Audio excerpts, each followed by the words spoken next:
అందరికీ నమస్కారం. మరి రేపు మనకి వినాయక చవితి పండగ కాబట్టి ఒకసారి మనం చక్కగా వినాయకుని గురించి తెలుసుకుందాము. మనము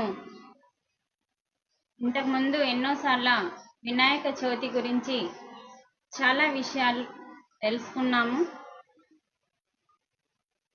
మరొకసారి వాటిని గుర్తు చేసుకుందాము. మరి వినాయకుని పుట్టుక యొక్క అంతరార్థము, ఆ శరీరం అలా ఉండడానికి అంతరార్థము, చక్కగా ఆయనకి ఈ ప్రకృతిలో పండే ఏ కష్టం లేకుండా ఈ ప్రకృతిలో పండే కొనకొచ్చే పనేమి లేకుండా అందుబాటులో ఉండే 21 రకాల పత్రాలని మరి ఆయన ఇష్టంగా స్వీకరిస్తాడని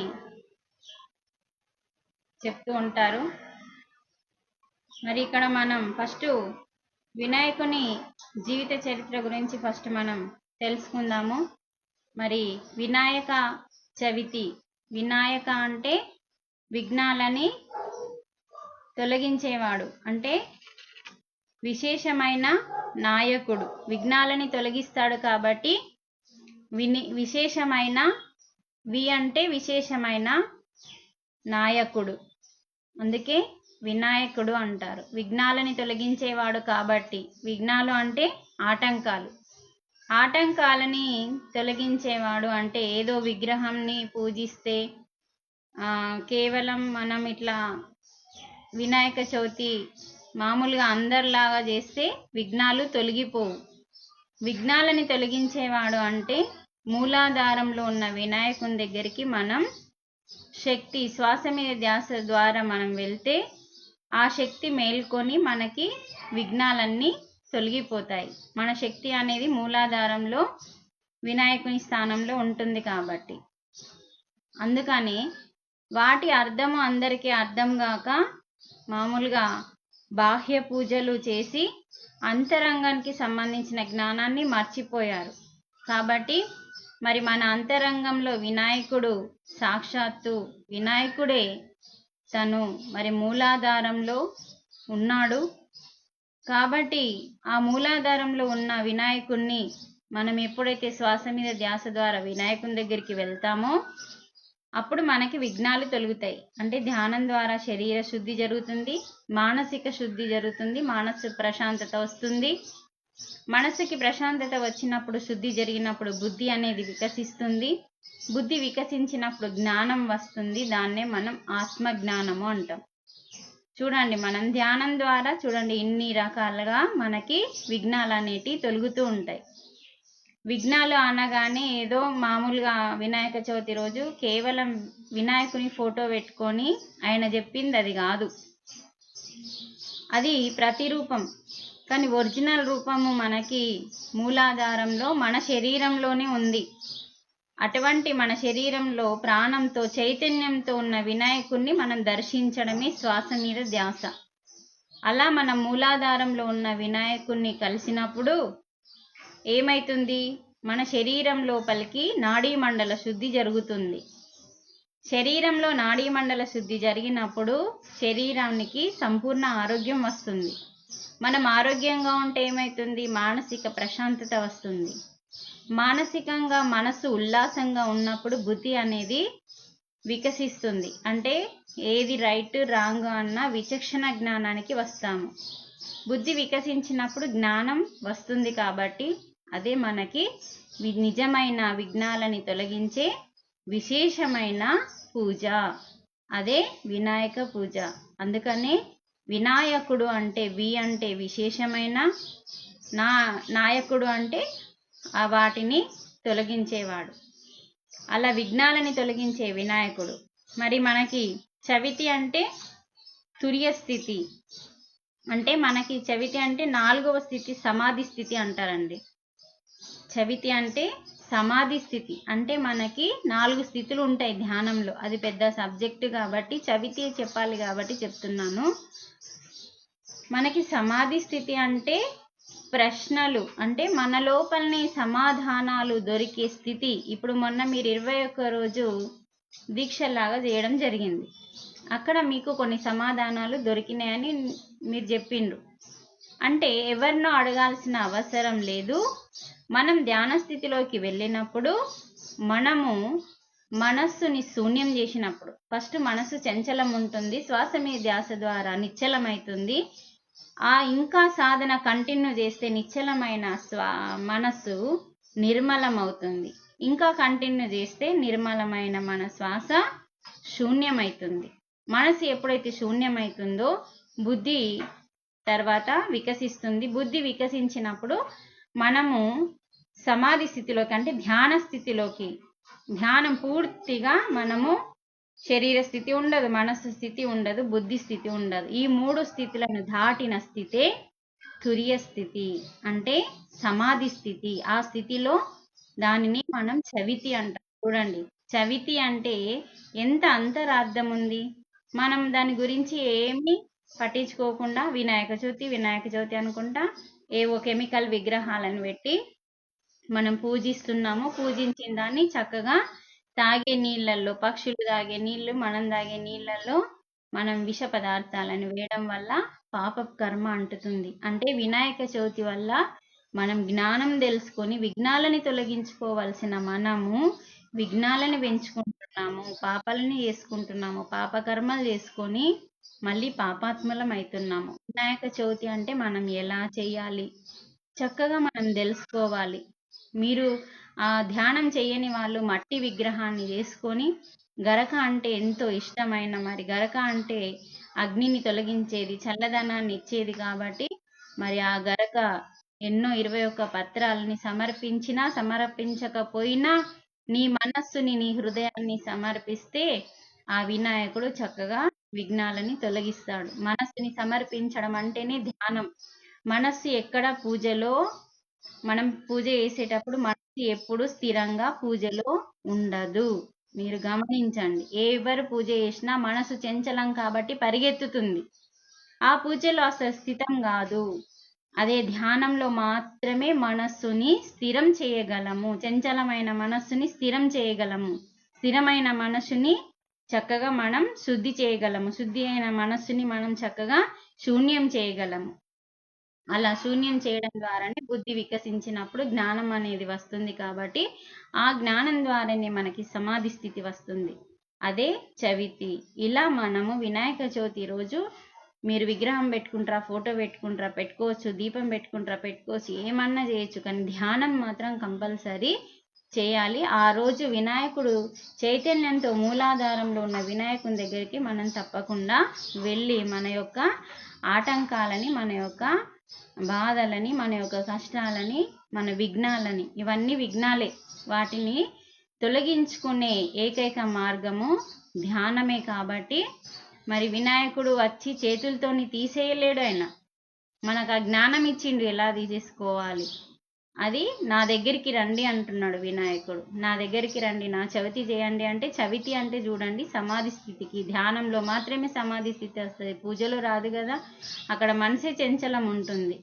అందుకనే గణపతి అంటే, వినాయకుడు అంటే ఓకే తెలుసుకున్నాం. గణపతి అంటే మనకి గుణాలకి అధిపతి, మన లోపల ఉన్న గుణాలకి అధిపతి. అంటే తమో గుణము అంటే రాక్షసుడు, రజోగుణము అంటే మనిషి, సత్వగుణము అంటే దేవుళ్ళు.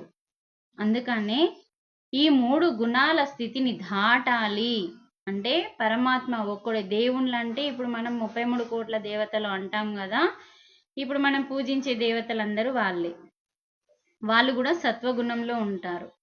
కానీ శుద్ధ సత్వగుణం నిర్గుణ స్థితికి మనం రావాలి అంటే పరమాత్మ స్థితికి, ఏకైక దేవుడు ఎవరైతే ఉన్నారో, ఒకే ఒక దేవుడు ఎవరైతే ఉన్నారో ఆయన స్థితికి మనం రావాలి. మనం ఏదో కేవలం ఈ 9 రాత్రులు ఏంటంటే నవరాత్రులు చక్కగా మనకి ఎనర్జీస్ ఉంటాయి. అంటే ఎందుకంటే వినాయకుని యొక్క మంత్రం చెప్తూ ఉంటారు, స్తోత్రాలు, వేదాలు ఇవా చెప్తూ ఉంటారు. కాబట్టి ఈ 9 నవరాత్రులు మనం చక్కగా ఎంత ధ్యానం చేసుకుంటే అంత శక్తిని మనం పొందగలుగుతాము. వినాయకుని యొక్క కృపకి మనం పాత్రులము కాగలము. మన ఆటంకాల్ని మనము చక్కగా తొలగించుకోవచ్చు. మరి ఇక్కడ మనకి వినాయకుడి యొక్క ఒక్కసారి పుట్టుక గురించి తెలుసుకుందాము. మరి వినాయకుడు పుట్టడానికి కారణం ఏంటంటే, ఫస్ట్ గజాసురుడు అనే ఏనుగు తపస్సు చేస్తూ ఉంటుంది. ఎందుకు తపస్సు చేస్తుంది మరి వినాయకుడు గజాసురుడు అంటే, ఏనుగుని మందబుద్ధి అని హేళన చేస్తున్నప్పుడు, నేను మందబుద్ధిని కాదు, నేను బుద్ధి వికసించి నీకు చూపిస్తా అని చెప్పి తపస్సు చేయడానికి వెళ్తుంది. తపస్సు చేయడానికి వెళ్ళినప్పుడు, తపస్సుని మెచ్చినప్పుడు ఈశ్వరుడు నీకేం కావాలి కోరుకో అన్నప్పుడు, ఈయన ఒక రాక్షసునిలాగా ఉంటాడు కాబట్టి గజాసురుడు, అప్పుడు ఈయన ఈశ్వరుడి నా దగ్గర ఉంటే ఇంకా నాకేం ఆటంకాలు ఉండవు, నా దగ్గర బుద్ధి అనేది వికసిస్తుంది, అంత గొప్ప స్థితిలో నేను ఉండగలుగుతానని చెప్పి ఈశ్వరుణ్ణి నువ్వు నా పొట్టలో ఉండాలి అని చెప్పి కోరుకుంటాడు. తదాస్తు అని చెప్పి ఆయన చక్కగా ఆయన పొట్టలో ఉండిపోయినప్పుడు పార్వతీదేవి కంగారు పడుతూ ఉంటుంది. అప్పుడు విష్ణు దగ్గరికి వెళ్ళి ఎక్కడికి వెళ్ళిండో వెతకమంటే అప్పుడు తెలుసుకుంటారు గజాసురుని పొట్టలో ఉన్నాడని చెప్పి. వీళ్ళందరూ అన్ని వేషాలు వేసుకుని, ఇదంతా మనకు రామాయణం అంతా తెలుసు, వేషాలు వేసుకొని నాట్యం చేస్తున్నప్పుడు గజాసురుడు మెచ్చుకున్నప్పుడు ఏం వరం కావాలో కోరుకోమంటాడు విష్ణుమూర్తిని. విష్ణుమూర్తి వేషం రూపంలో ఉంటాడు, నంది, విష్ణు, బ్రహ్మ వీళ్ళందరూ ఆ వేషంలో ఉన్నప్పుడు మేము ఏం కోరుకున్నా కూడా నువ్వు ఇవ్వాలి అని చెప్పి గజాసురుణ్ణి విష్ణుమూర్తి అన్నప్పుడు, తప్పకుండా ఇస్తాను అని అన్నప్పుడు, నీ పుట్టలో ఉన్న ఈశ్వరుడు కావాలి అని చెప్పి అన్నప్పుడు వీళ్ళు నిజస్వరూపాలకి వచ్చినప్పుడు తెలుసుకుంటారు. అంటే నేను నా స్వార్థం కోసం నేను ఇలా చేయడం తప్పు, ఇప్పుడు ఎట్లన్నా నాకు మరణం తప్పదు అని అన్నప్పుడు ఈశ్వరుని ఒక కోరిక కోరుతాడు. ఈశ్వర పరమేశ్వర, ఇప్పుడు నేను చనిపోయే టైంలో నాకు ఒక కోరిక ఉంది అంటే, ఆ కోరిక ఏంటంటే ఎప్పుడు నేను నీ సన్నిధిలో ఉండాలి అంటాడు. నీ సన్నిధిలో ఉండాలి అని అన్నప్పుడు, అంటే తన సన్నిధిలో అంటే తన కుటుంబంలో ఒకరిగా తన సన్నిధిగా ఉండాలని కోరుకుంటాడు. నా తలకి బుద్ధి అనేది ఉంది అని నిరూపించుకోవడానికి నేను తపస్సు చేశాను. మరి అందరూ కూడా ఏనుగు మందబుద్ధి అని అంటున్నారు కాబట్టి ఈ బుద్ధి అనేది నాకు వికసించి నేను నిన్ను పొందాను. మరి ఎప్పుడు నా శిరస్సుకి పూజలు అందాలి, ఎప్పుడు నేను నీ సన్నిధిలో ఉండాలి అని వరం కోరుకుంటాడు. కోరుకున్నప్పుడు తదాస్తు అని చెప్తాడు. ఆ తదాస్తు అని చెప్పిన తర్వాత ఆ శిరస్సు మొండెం ఎక్కడో పడిపోతుంది, కానీ శిరస్సు మాత్రం ఉండిపోతుంది. ఆ శిరస్సుతోనే తన తపస్సులో ఉంటాడు ఏనుగు, అంటే గజాసురుడు ఆ శిరస్సుతోనే తపస్సులో ఉంటాడు. ఇంకా మిగతాదంతా ఈయన ఇలా వెళ్ళినప్పుడు పార్వతీదేవి మరి శివుడు వస్తున్నాడు, గజాసురుడి నుంచి బయటకు వచ్చి వస్తున్నాడు మరి అని చెప్పి తను అభ్యంగ స్నానం చేయడానికని లోపలికి వెళ్తుంది. ఇంకా అప్పుడు మీరు ఇక్కడ గమనించాల్సిన విషయం ఏంటంటే, అంటే మనకు పిండితోని స్నానం చేస్తాం కదా మనం, ఆ నలుగు పిండిని మనం స్నానం చేసేటప్పుడు ఆలోచనలతో పడిపోతుందమ్మ. అక్కడ మమకారం అనేది ఎక్కువ రంగరిస్తుందమ్మ. అంటే ఎవరైనా నా మాట విన్నట్టే వింటారు, మళ్ళీ ఈశ్వరుని ఆజ్ఞ మేరకే అందరు వింటారు, కానీ కేవలం నా మాట వినేవాడు నాకు ఒక పుత్రుడు కావాలి అని చెప్పి అటువంటి ఆలోచనలతో అమ్మ ఏం చేస్తుందంటే మమకారాన్నంతా ఆ యొక్క నలుగు పిండిలో నలుపుతూ ఒక పిండి ముద్దగా తయారు చేస్తుంది. అంటే మొత్తం మమకారాన్నంతా రంగరించి నా మాట మాత్రమే వినాలి, ఎవరి మాట వినద్దు, అంటే నా మాట, అలాంటి భావాలతో ఆ నలుగు పిండిని ఒక బొమ్మగా తయారు చేసి ప్రాణం పోసి అక్కడ ఉంచి తన స్నానానికి వెళ్తుంది. అంతకుముందు స్నానానికి వెళ్ళినప్పుడు నంది వల్ల కొన్ని ఆటంకాలు కలుగుతూ ఉంటాయి, అందుకని ఇలా కాదు అని చెప్పి అప్పుడు వినాయకుని విగ్రహాన్ని తయారు చేసి చక్కగా ప్రాణం పోసి, నేను స్నానానికి వెళ్తున్నా, ఎవరొచ్చినా లోనికి రానివ్వకూడదు అని చెప్పి అమ్మ మాట వేదంగా మార్చుకొని తను ఆ మమకారం అనేది ఆ మాటని అన్నది కట్టుబడి చక్కగా ఇలా చేయడం జరుగుతుంది. మమకారం అనేది ఈ తలలో ఉంది కాబట్టి అక్కడ ఇవన్నీ శివునికి తెలదా అండి, శివునికి, పార్వతికి, ఆ బుడ్డ వినాయకునికి అందరికీ తెలుసు. ఇక్కడ మనకి ప్రపంచానికి ఇచ్చిన సందేశం ఏంటంటే, మన మమకారము, మన అహంకారం ఎప్పుడైతే ఉంటుందో అది శిరస్సు పనికి రాదు అని చెప్పడానికే ఇక్కడ ఈశ్వరునికి తన పుత్రుడని తెలియదా, సాక్షాత్తు ఈశ్వరుడు ఈ లోకానికి లయం చేసేవాడు, స్థితికారుడు కాబట్టి మరి అటువంటి మహానుభావునికి ఈ వినాయకుడు ఎవరో తెలియదా? పార్వతీదేవి అభ్యంగ స్నానానికి వెళ్ళినప్పుడు శివుడు వచ్చిందని తెలియదా? అన్ని విషయాలు తెలుసు. కానీ ఇక్కడ మనకి చూపించిన విధానం ఏంటంటే ఈ తలలో ఏముంది అంటే అహంకారము, మమకారము. అంటే తను రచ్చినా కూడా లెక్క చేయని స్థితిలో ఉన్నాడు కాబట్టి తను అమ్మ మాట తప్ప వేరే వాళ్ళ మాట వినను అన్న అహంతో ఉన్నాడు కాబట్టి అహంకారము, మమకారము. మమకారానికి చిహ్నం ఎవరు అంటే ఏనుగు. అంటే అన్ని జీవుల కంటే ఎక్కువ మమకారము ఏనుగుకు ఉంటుంది, అంటే మూగజీవులకి. ఎందుకు అంటే చూడండి, మనం డిస్కవరీ ఛానల్లో చూసినప్పుడు ఏదన్నా ఏనుగు చనిపోయినప్పుడు మీరు గమనించండి, అది చనిపోయిందని తెలిసి కూడా ఏనుగులు ఏం చేస్తాయంటే దాని చుట్టూ తిరుగుతూ ఉంటాయి. ఎందుకు తిరుగుతాయంటే ఈ ఏనుగు బతుకుతుంది బతుకుతుంది బతుకుతుంది అన్న భావంతో, బతికి ఎక్కడ లేస్తుందో అన్న భావంతో ఏనుగులన్నీ వాటి చుట్టూ ఆ శరీరాన్ని ఎవరో వచ్చి దగ్ధం చేసేంత వరకు ప్రతి ఏనుగు, అడవిలో ఉన్న ప్రతి ఏనుగు ఆ మమకారంతో ఆ ఏనుగు చుట్టూ తిరుగుతూనే ఉంటాయి.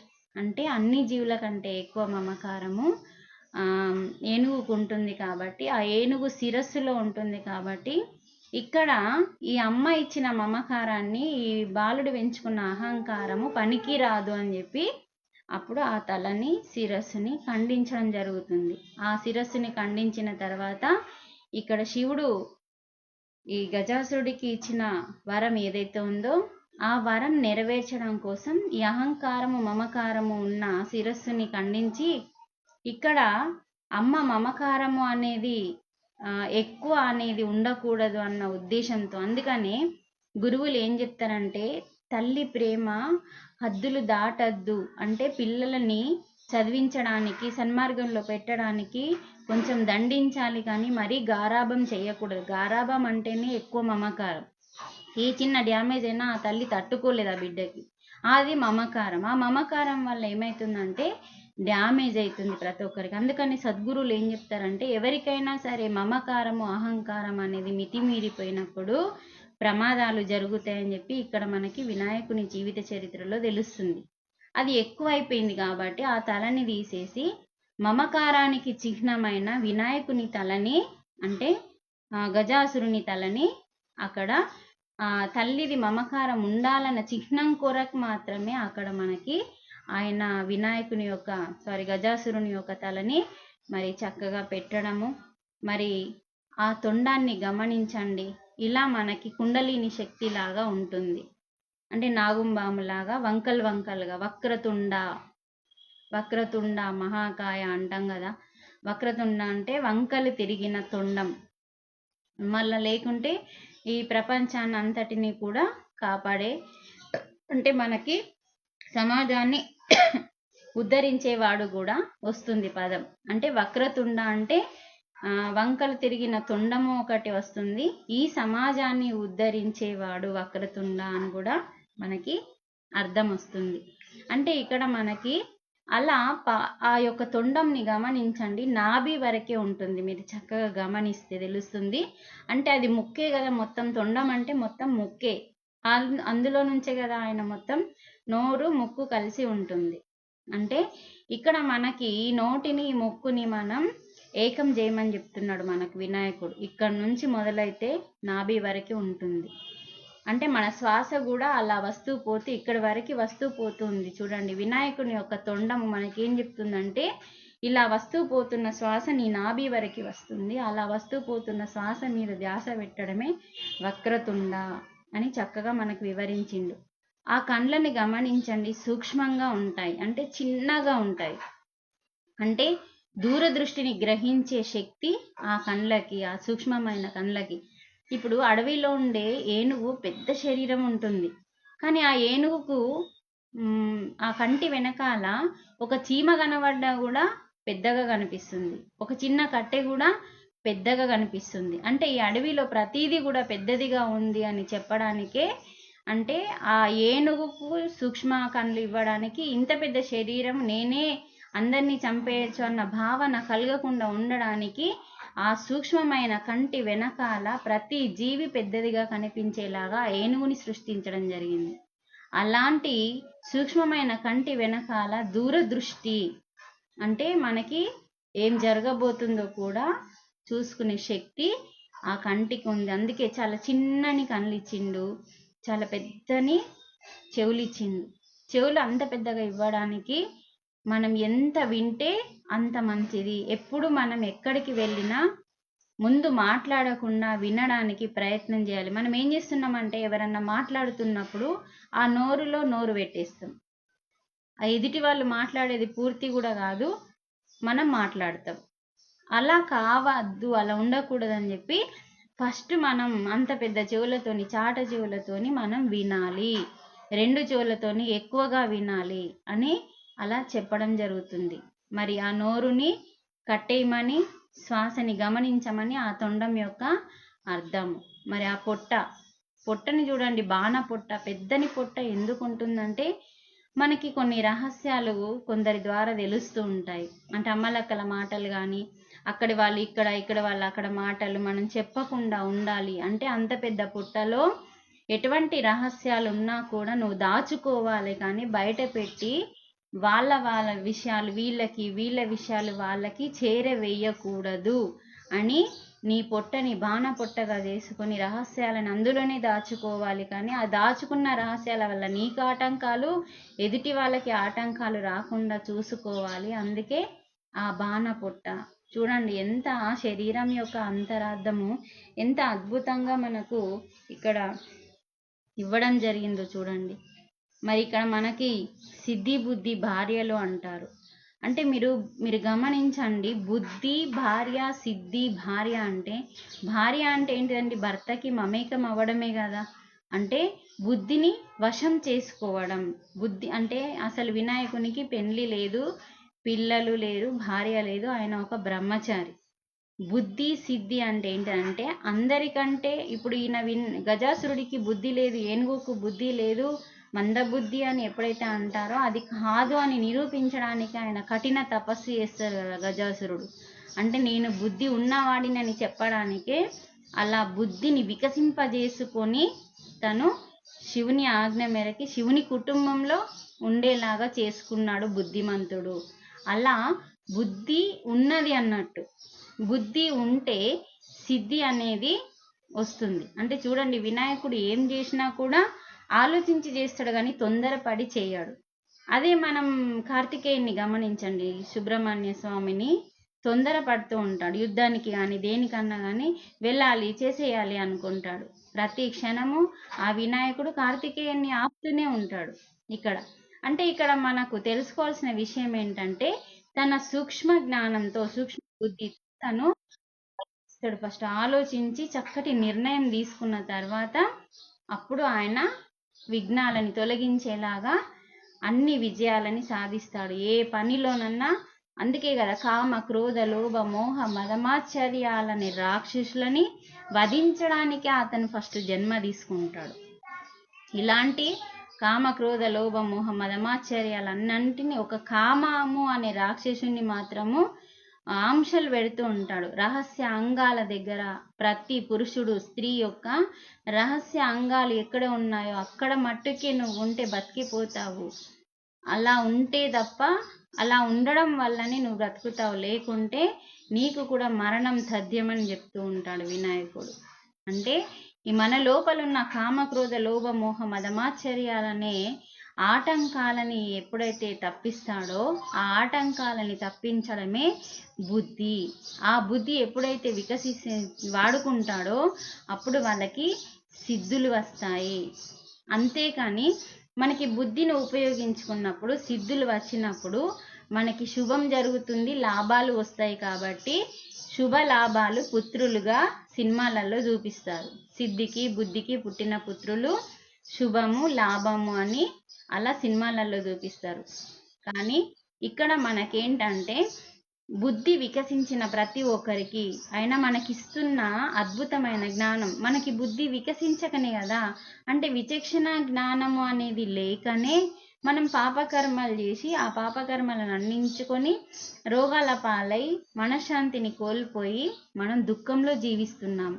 ఎవరైతే బుద్ధిని వికసింపజేసుకుంటారో అంటే మనస్సు మాట వినకుండా ఈ కామ క్రోధ లోభ మోహ మద మాశ్చర్యాల అన్ని రాక్షసులని మనం మనలో నుంచి తొలగించి బుద్ధిని వికసింపజేసుకొని సిద్ధులని సంపాదించుకొని లాభాలని పొంది శుభంగా ఉండడమే నిజమైన సంతోషము. అందుకే సంతోషిని మాతగా ఇక్కడ మనకి మళ్ళీ కూతురుగా కూడా సంతోషిని మాతగా జన్మించింది అన్నట్టుగా మనకి సీరియళ్ళల్లో సినిమాలలో ఇవ్వడం జరుగుతుంది. చూడండి, బుద్ధి ఉంటే సిద్ధి వస్తుంది, సిద్ధులు వచ్చినప్పుడు మనకి శుభము లాభము జరుగుతుంది, శుభము లాభము జరిగినప్పుడు మనకు సంతోషం అనేది కలుగుతుంది. కాబట్టి అలా సంతోషి మాతని ఇవ్వడం జరిగింది. ఇంత అంతరార్థం ఉంది ఆయన జీవిత చరిత్రలో. మరి అందుకనే ఆ తలని తీసేయడానికి కారణం ఏంటంటే ఆ అమ్మ ఇచ్చిన తల్లి, ఏ తల్లి కూడా బిడ్డకి ఎక్కువగా మమకారము ఇవ్వకూడదు అని చెప్పడానికి ఆ మమకారము అహంకారం వల్లనే క్రీస్తు ఖండించడం జరిగింది. మళ్ళీ ఆ మమకారానికి చిహ్నమైన ఆ మూగజీవి యొక్క తలని పెట్టడం జరిగింది. ఇంత అంతరార్థము మరి ఆ వినాయకుని జీవిత చరిత్రలో. మరి ఆయన యొక్క బుల్లి బుల్లి కాళ్ళు జ్ఞానానికి ప్రతీక. అంటే మనము ఎక్కడికి వెళ్ళాల్సిన అవసరం లేదు, మన ఇంట్లోనే మనం ఒకే చోటు ఉంటూ మనము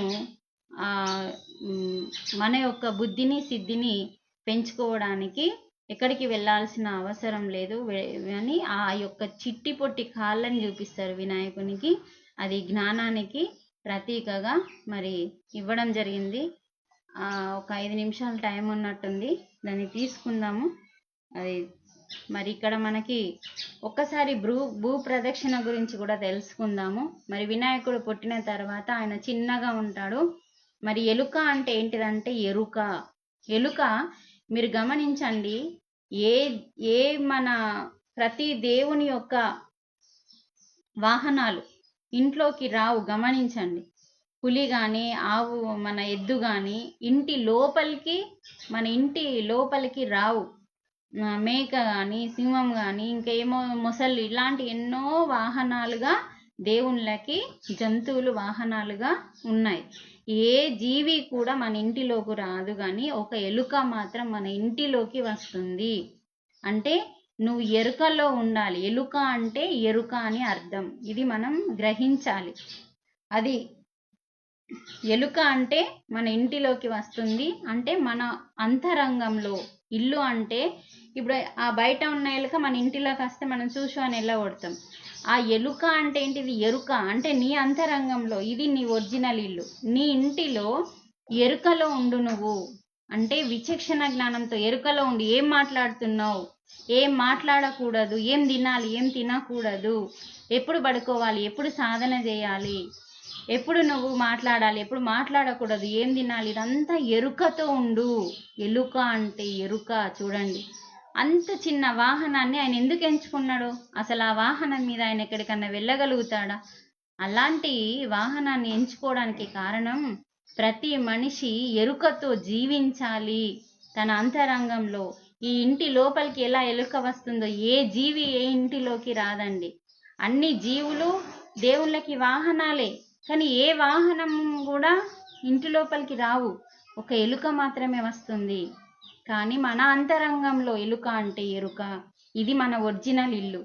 ఈ ఎలుక అనే ఎరుక నీ అంతరంగంలో ఎప్పటికప్పుడు ఎరుక స్థితిలో ఉండాలి. ఎరుకని కోల్పోతాం. తిట్టుడంతా అయిపోయినాక ఎరుక స్థితి వస్తుంది. నేను అనకుంటే బాగుండు, తిట్టకుంటే బాగుండు అన్న ఆలోచన అప్పుడు వస్తుంది. అది వచ్చిన తర్వాత లాభం లేదు కదా, అది ముందే ఉండాలి అని మనకి వినాయకుడు ఎలుకని వాహనంగా తీసుకోవడం జరిగింది. ఎంత అంతరార్థం ఉందో చూడండి. ఎలుక అంటే ఎరుక స్థితి, అది మనం కోల్పోవద్దు అని మరి ఆ వినాయకుడు చెప్పిండు. మరి అటువంటి ఎలుక మీద మరి ఇక్కడ దేవతలందరూ పోట్లాడుతుంటాడు. ముందు పూజ ఎవరికి, ముందు పూజ ఎవరికి అంటే అందరూ అన్ని బాధ్యతలు మర్చిపోతారండి. దేవతలందరూ శివుడు వీళ్ళగానే వస్తారు. మరి ముందు పూజ కావాలి అంటే ఈ సృష్టినంతా మూడు చుట్టూ తిరిగి రావాలి అని చెప్తాడు ఈశ్వరుడు. చూడండి, ప్రతి ఒక్కరు బాధ్యతని వదిలిపెట్టేస్తాడు. సూర్య భగవానుడు ఒకవేళ ఉదయించకపోతే లోకం ఏమైపోతుంది, వాయుదేవుడు లేకపోతే ఏమైతుంది, అగ్నిదేవుడు లేకపోతే ఏమైతుందని ఒక్కసారి కూడా ఏ దేవుడు కూడా ఆలోచించకుండా నేను ఫస్ట్ రావాలన్న ఆలోచనలతో ప్రతి ఒక్కరూ అన్ని బాధ్యతల్ని వదిలిపెట్టి ధర్మాన్ని వదిలిపెట్టి లోక సంచారం చేయడానికి వెళ్ళినప్పుడు శివుడు ఆలోచిస్తున్నాడు, వీళ్ళు ఎరుకలో లేరు, ఆ స్థితిని కోల్పోయి అలా బాధ్యతల్ని ధర్మాన్ని వదిలిపెట్టి వాళ్ళు వెళ్ళిపోతున్నారు. నాకు ముందు పూజ కావాలన్న అహంకారంతో వెళ్ళిపోతున్నారని చెప్పి అందరు వెళ్ళిపోయిన తర్వాత ఆఖరికి కార్తికేయుడు కూడా వెళ్ళిపోతాడు. ఈ వెలుక వాహనం మీద నేను వెళ్ళలేను అని చెప్పి ఇలాంటి పరీక్ష నాకెందుకు పెట్టిండు తండ్రి అని నా బుద్ధిని నేను ఉపయోగించుకుంటా అని చెప్పి ధ్యానంలో కూర్చుంటాడు వినాయకుడు. ఒకవేళ మధ్యలో కట్ అయిందనుకోండి, మళ్ళీ మనము ఒక 5-6 నిమిషాల తర్వాత మళ్ళీ ఇదే వీడియోని కంటిన్యూ చేద్దాము. రేపు క్లాస్ ఉండదు కాబట్టి మళ్ళీ మీకు జూమ్ది లింక్ పంపిస్తాను. అయిపోతే గిన్న మళ్ళీ మీరు అది క్లిక్ చేసుకొని మళ్ళీ ఒక 10-15 నిమిషాల క్లాస్ ఉంటుంది, అది మళ్ళీ జూమ్లోకి రండి.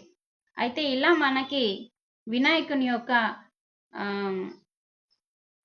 బుద్ధిని ఎందుకు పరీక్ష పెట్టిండు నాకు నా తండ్రి, నేను ఎలా వెళ్ళాలి, ఈ భూ ప్రదక్షిణ ఈ సృష్టిని నేను ఎలా అంటే దాదాపు కొన్ని వందల తీర్థాలు, కొన్ని వేల లక్షల కోట్ల తీర్థాలు ఉంటాయి ఈ సృష్టిలో.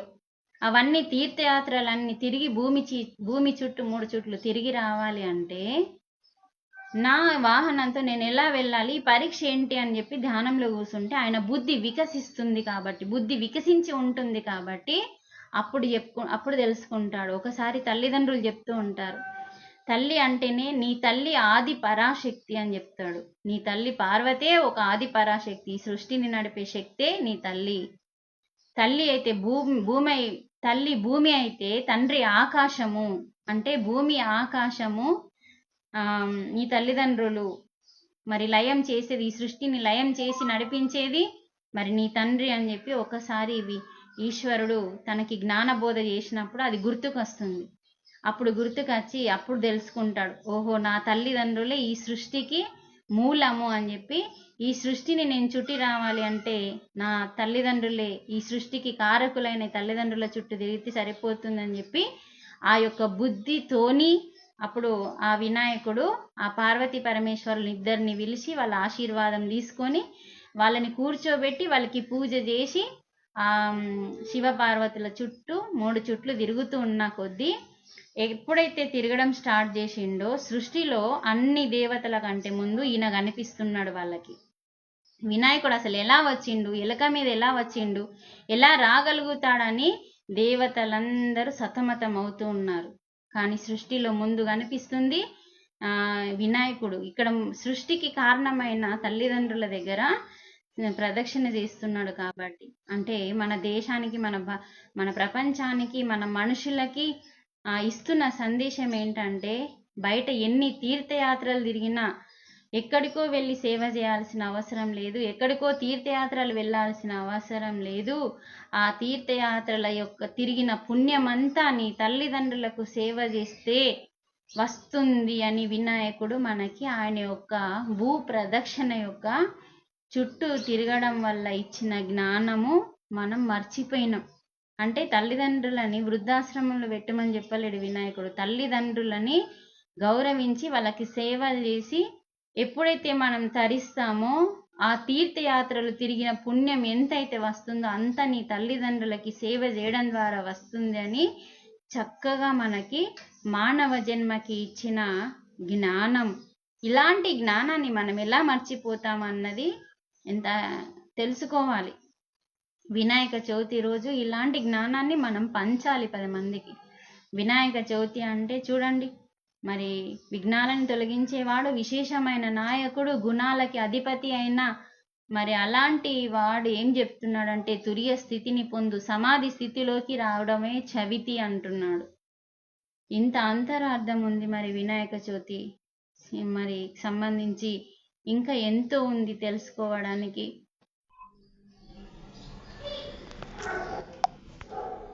నాకేందుకు